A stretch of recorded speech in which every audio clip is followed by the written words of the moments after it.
My life is going to hell. I had just gotten home from work when my wife of 12 years, Lisa, started yelling at me. I waited for this moment because I knew it would come one day. In an effort to be completely honest, my wife had a right to be furious with me. I cheated on her.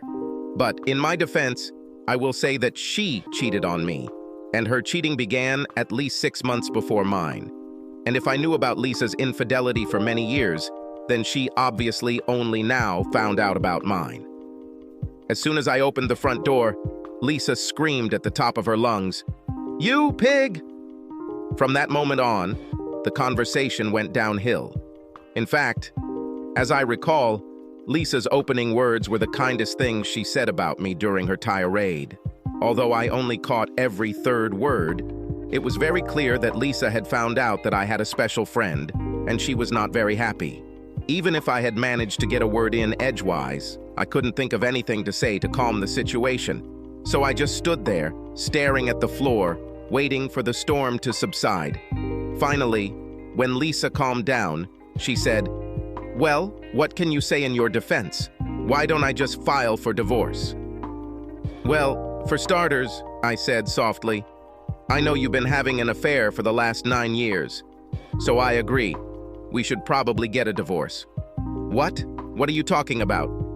Lisa was stunned, and the color disappeared from her face. After rummaging through my briefcase, I pulled out several photographs, which I handed to Lisa. These were photographs of her infidelity. I didn't know what to expect, but what I received completely surprised me. I must explain that Lisa is incredibly rich and can send an army of lawyers against me. But instead of the explosion of anger I expected, Lisa dropped the photographs and began to sob. She then looked at me with an expression of complete agony and loss. What she said next completely stunned me. "I don't want a divorce. I love you." She then ran into our bedroom. Her reaction stunned me and left me even more confused than usual. Lisa is the most beautiful woman I have ever known. Even in my wildest fantasies, I never imagined that we would ever end up together. And when we got married, I expected that Lisa would get tired of our relationship and, within a year or two, would kick me to the curb. One of the peculiarities of our marriage was that Lisa's family was incredibly rich and insisted on a prenuptial agreement. I, of course, agreed. However, one point almost made me leave. Lisa insisted that the prenuptial agreement specify that there would be no children from this marriage, and I eventually agreed. I thought about this point for a long time, but by that time, I was hopelessly in love with Lisa. However, by the end of this story, I had 4 children. Did I mention that my life was completely ruined? I suppose I should give a little background on all this. Lisa Gravois is my wife. My name is David Todman. Obviously, my wife didn't take my last name. In short, Lisa's family owns one of the most exclusive perfume companies in the world, and the family name is a brand. And since Lisa is the co-owner of this business, Gravois Scents, it made sense for her to keep her maiden name. At first, I wasn't crazy about the idea, but over the years, I've grown to really like it. Since Lisa kept her last name and I kept mine, many people do not know that we are married. This gives me a certain amount of anonymity. When we got married, I couldn't believe Lisa chose me. She was a stunning beauty and still is. Lisa is almost 5 feet tall with long black hair and the brightest blue eyes you've ever seen. She had the figure of a model with slightly larger breasts. In fact, Lisa worked as a model for some time during her teenage years. I look good, but I'm not a movie star. I'm a little taller than her. I have sandy hair, and I keep myself in shape. Regardless, Lisa was way out of my league, and I knew it. I met Lisa at a party thrown by my college roommate and his wife in the Hamptons. He traded commodities and was successful. His wife, Beth, attended Vassar with Lisa, and they were very close friends. When I was introduced to Lisa, I was duly impressed, as were all the other men in the room. She simply radiated sexuality and beauty. All the single guys and most of the married guys were drooling. But like I said, she was out of my league, so I started chatting with other single women in the room. I have a friend who once advised me to only date girls in my league or even poach girls from a lower league. Otherwise, you will waste your evening talking to a woman who is about to leave with someone else. However, every time I turned that evening, Lisa seemed to be at my elbow. The first few times I chalked it up to coincidence, but by the fourth time it became clear that Lisa was interested in me. I was flattered, but at the same time felt awkward. I figured she was looking for some fun, and when she got tired of me, she would throw me back.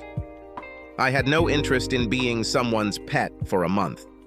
Perhaps this was her plan, but I did not allow myself to discuss it. However, after that party, Lisa stalked me. Like I said, I'm a pretty nice guy, but what the hell did Lisa Gravois want with me? I was just a software salesman. Don't get me wrong, I'm a damn good software salesman. And after just 4 years of working in one company, I became one of the senior sales directors with a salary of around $5,000. But this is nothing compared to what Lisa earns. Her salary, excluding bonuses, is $40 million a year. So I think you can understand why I decided that Lisa was just playing with me. Perhaps my disinterest spurred Lisa on, but in the end, she wore me down. It took her 4 weeks to convince me to go on a date with her. It was 6 months before we slept together and a little over a year before we got married. It was a shamefully extravagant wedding. There were 600 guests, and I heard it cost about $6 million. Of course, her family insisted that I sign a prenuptial agreement. I know that Lisa was embarrassed to ask me about this, but I had no objections. I understood the need for it, and besides, I made good money myself, so I didn't care about her money. And yet, when I agreed to sign the contract, Lisa was incredibly happy. She told me that her family would disown her if she married me without a contract. But according to Lisa, she was going to marry me, come hell or high water. However, I couldn't help but wonder how long our marriage would last.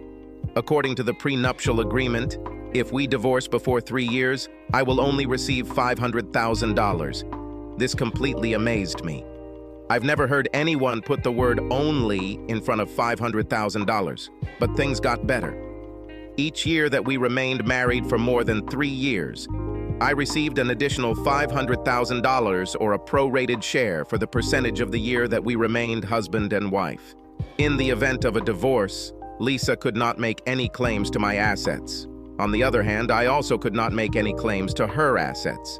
But the best part of this whole arrangement was that I could sleep with the most beautiful woman in the world, and if she threw me out on the street, I would get at least $500,000. Of course, the marriage contract stated that we both agreed to refuse to have children. Although I eventually agreed to this condition, Lisa's parents were adamantly unhappy with the no children clause, but Lisa did not have a close relationship with her parents. Apparently, she only saw them at board meetings and claimed that they liked her brothers better than her.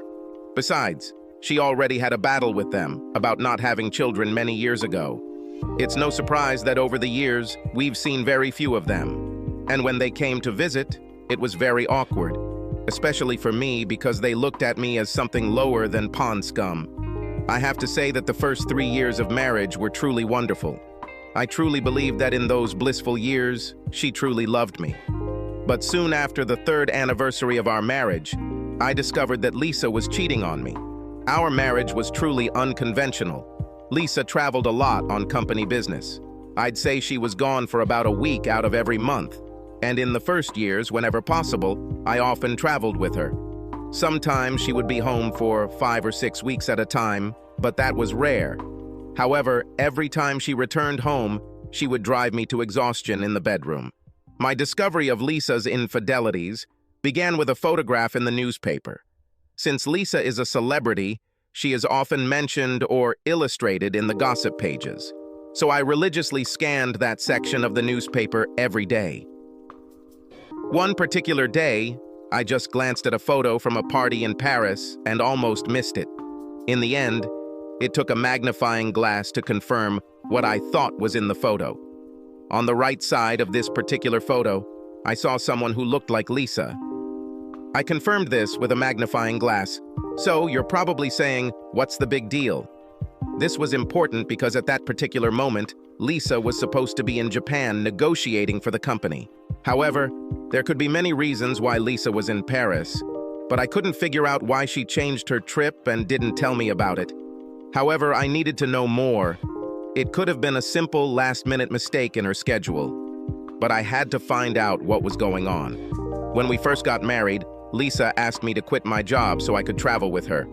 I told her I didn't want to be kept. Eventually, she stopped asking. One of the things about being married in a family like Lisa's is that you have virtually unlimited resources. However, I didn't want to use Lisa's money because I knew she was very meticulous and would know if I did. But I had my own checking account into which my salary was transferred. I mainly used this money to buy Lisa birthday and Christmas gifts. It's not an easy task when you're shopping for someone who has everything. It exhausted me to death. I could neither sleep nor eat. I needed to know what was going on, so I used my personal funds and hired a private investigator. However, even while doing this, I had to be careful. I chose a firm that I knew Gravois had never used before, a reputable firm in St. Louis. After I discovered the photo in the newspaper, I realized that Lisa's work schedule required her to travel much more often than when we first got married. With the new schedule, she was away for an average of 2 weeks out of every month. However, I was puzzled because our sex life was still great. Lisa always seemed genuinely upset when she had to leave and very happy when she returned. I almost convinced myself that I was paranoid. Anyway, a month later, I learned that I wasn't being paranoid. I got the report with the scans, and it was fucking painful. I have never experienced such pain. In the private investigator's report, Lisa's lover was named as Gerard Lavelle, whose family was in the banking business. They owned banks throughout Europe, and Gerard was president of the family holding company. Lisa and Gerard grew up together, and at one time everyone thought they would get married. But then Gerard and Lisa broke up. Lisa married me, and Gerard married a Greek woman named Teresa Apopoulos. Teresa's father was very passionate about shipping. Gerard and Teresa had 3 children. According to the private investigator's report, Gerard and Lisa broke up because he wanted children, and Lisa absolutely did not want them.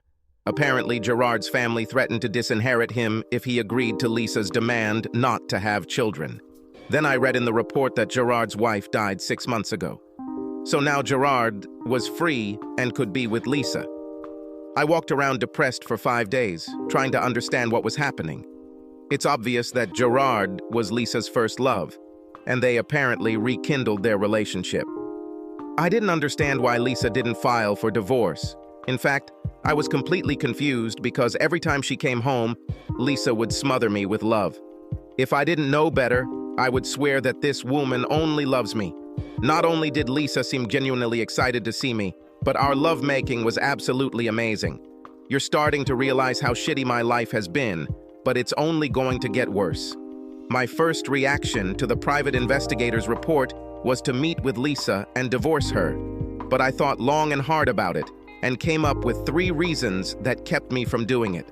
First of all, I still loved Lisa, and when we were together, I felt that she really loved me. Secondly, the sex was mind-blowing. And finally, the marriage contract. From a purely financial standpoint, I earned $1,370 for every day I was married to Lisa. I finally decided what I would do after Lisa tried to destroy me with sex before flying off on another trip. In my mind, I said, to hell with everything, I'll stay married, but I won't be faithful. Even after making this decision, I kept wondering whether I could really cheat on Lisa. One day, as I was pondering my dilemma, one of my sales associates came into my office. Her name was Thelma Johnson, and she was quite an attractive woman. Thelma wasn't even close to Lisa's level, but she had a hot body and a warm, friendly personality. While Thelma was a solid 8.5, Lisa was an 11 or 12. "David, you've been distracted all week," she told me. "Is there anything I can do to help?" I really liked Thelma, and she was a great salesperson. She recently divorced her husband after she caught him cheating. I was surprised that she wasn't as upset about the divorce as I thought. Thelma worked closely with me for over 6 months to secure the contract with Harris Enterprise. This contract provided us with a bonus for the year. I knew Thelma cared about me, but we had always had a professional relationship. However, Thelma was a good listener, so I decided to talk to her about my dilemma with Lisa. Yes, I admitted. I'm confused. I just found out that Lisa is cheating on me. The question I'm struggling with is, should I divorce her or ignore her? That shouldn't be a problem, Thelma said quickly. Divorce this bitch and move on with your life. It's not that simple, I explained. I signed a marriage contract with Lisa. Every year I remain married to Lisa, I receive $500,000. This means that every day I'm married, I earn about $400, which is not small change. Then I listed all the other perks that could come with being married to Lisa. Fancy cars, parties, clothes, expensive watches, and travel on the company jet. Thelma acknowledged that this was indeed something that needed to be carefully considered. She promised to think about it that evening and let me know if she came up with anything. The next day, I was still thinking about my problem when Thelma walked into my office and closed the door. I think I have a solution to your problem, she said, sitting down opposite me. Really, what do you think I should do with Lisa? I asked. I think you should stay with her, Thelma replied and continued, with some changes. Oh, and what changes should I make? I asked, smiling. I was sure that Thelma would suggest that I stay married and just cheat on Lisa. I admit that I was leaning more and more in this direction, but I still had not convinced myself that I should decide to cheat. Although I still loved Lisa, her betrayal hurt me deeply and I found it difficult to cope with. But what Thelma suggested shook me to my core. Like I said, I think you should stay married to Lisa, but you should have your own affair. I raised my hand to stop her from continuing. I've already thought about this. No, my plan includes more than that, Thelma interrupted. Please let me explain, and let me finish before you throw me out of your office. Okay, I said, raising my hands in her direction. The floor is yours. David, I think you are struggling with this decision for 2 reasons, Thelma began. Firstly, because despite what Lisa did, you still love her. You can't imagine life without her. Besides, although you've thought a lot about having an affair of your own, it doesn't satisfy you in one important way. You told me several times that you really want to have children. This means that just affairs do not solve this desire of yours. Yes, you could get your mistress pregnant, but that would be messy and would almost certainly end your marriage to Lisa. All this is true, I intervened, but I don't see how it will help me solve my problem. I believe I can be the solution, Thelma said, smiling warmly at me. What? Are you offering to become my mistress? Technically, yes, she said with a sly smile. But I want much more. I'm not sure I like the sound of that, I said worriedly. No, David, let me finish. I nodded for her to continue. You've known me since before you and Lisa got married, Thelma continued. I know you think that Lisa married below her level, but I never thought so. She's damn lucky to have you, and she's just a fool to risk losing you. But since Lisa decided to be an idiot, I'm not going to miss this opportunity. You know that my dating history was, to put it mildly, sad. I always ended up with the worst men. I had great fears even before my wedding last year. I felt that Fred and I were not right for each other, but outwardly he seemed kind and loving. It was only after the wedding that I found out that he was jealous and controlling, and on top of that, a cheater. I simply nodded and let Thelma continue. I've always been attracted to you, but you never seemed interested in me. We've been good friends for years, but you never thought about me in a romantic way. I accepted it, and I knew I could never compete when Lisa came on the scene. But Lisa has allowed the door to open slightly, and I intend to see if I can get in before it closes. So far, Thelma's explanations have said nothing about how her plan differs from simply taking a mistress. The 2 things you said you want concern Lisa and having children. You are terribly hurt by Lisa's betrayal, and you want to strike back at her. At the same time, although you have not attached much importance to it, it is clear to me that you want to have children. I can provide both. After the disaster of my marriage, I decided that I never wanted to get married again. However, I desperately want to have children. I propose to become your mistress and bear you children. I know that you don't love me, but I think that you care about me. We will keep our affair a secret, which will allow you to remain married to Lisa. At the same time, I will have your children. We both won.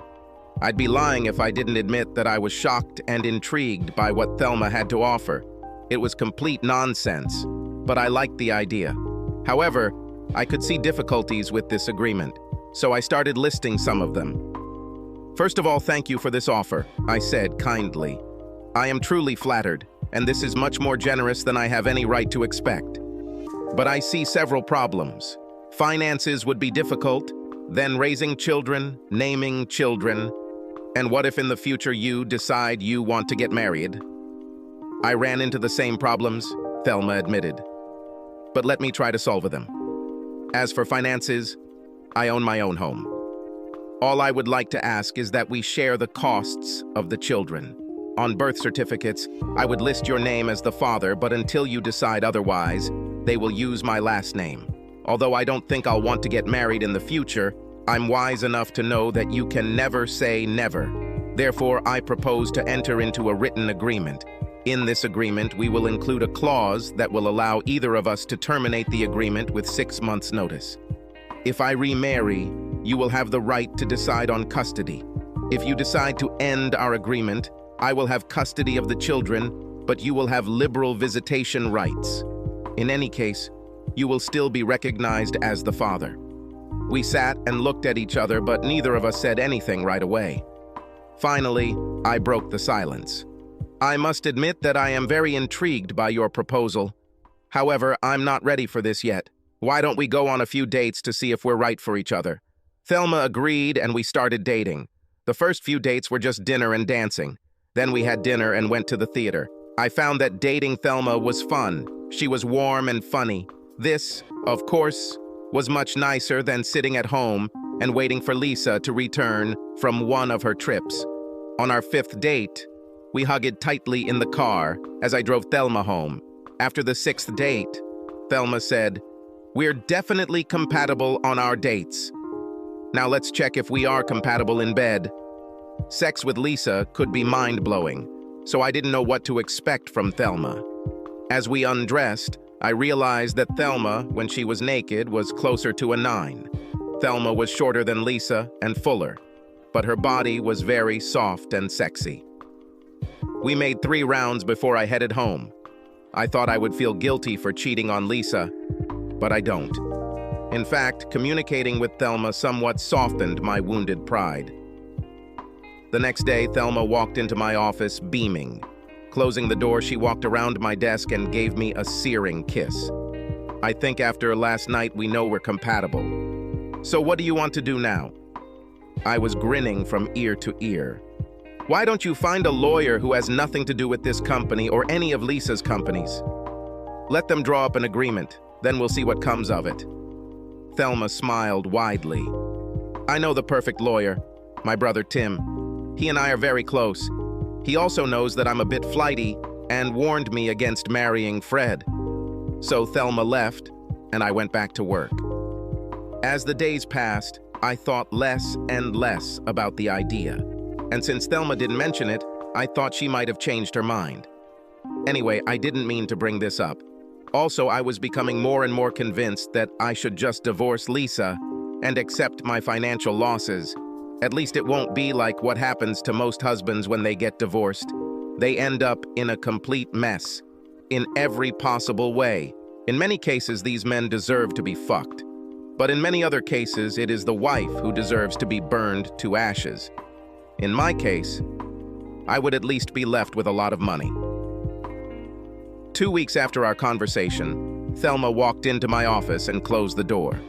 She placed the completed contract on my desk. Give him as much time as you want. Make any changes you want.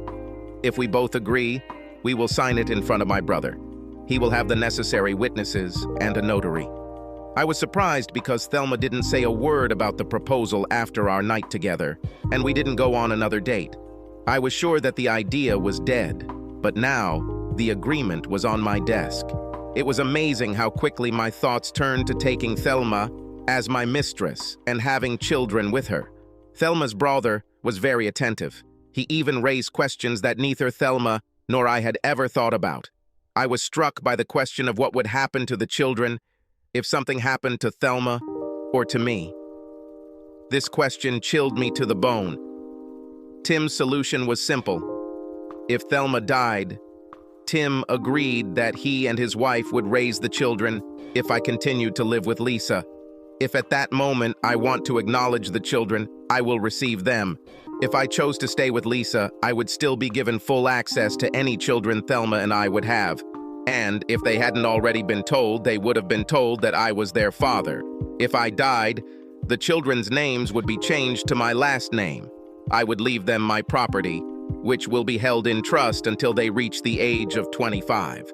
I was still trying to make a decision when Lisa told me on Monday that her travel schedule would increase a bit next year. That decided it for me. The next day, I told Thelma to make an appointment with her brother. The meeting with Thelma's brother, Tim, was very businesslike. Regardless of what he personally thought about this agreement, it was clear that he loved his sister and was willing to do anything to make her happy. "David, you're lucky," Tim said, shaking his head. "I saw pictures of your wife and she is gorgeous. And my sister is also beautiful. God, I'm jealous." I laughed at Tim's words, but Thelma just looked at her brother. "Tim, Gloria is a wonderful woman and you are damn lucky to have her." "I know, sis, but it would be even better if my secretary wanted such a deal." Tim chuckled and then said quickly, "I'm just kidding. Gloria is more than enough for me." This satisfied Thelma, and she smiled. Then we returned to the agreement. One of the points of the agreement was that we would try to organize our sexual encounters so that they would take place when Lisa was on business trips. Of course, this had to be changed early on, so that we could have sex when Thelma was most fertile. Thelma and I maintained a completely professional relationship in the office. Thelma also told anyone who would listen that she was done with dating, but intended to get pregnant artificially.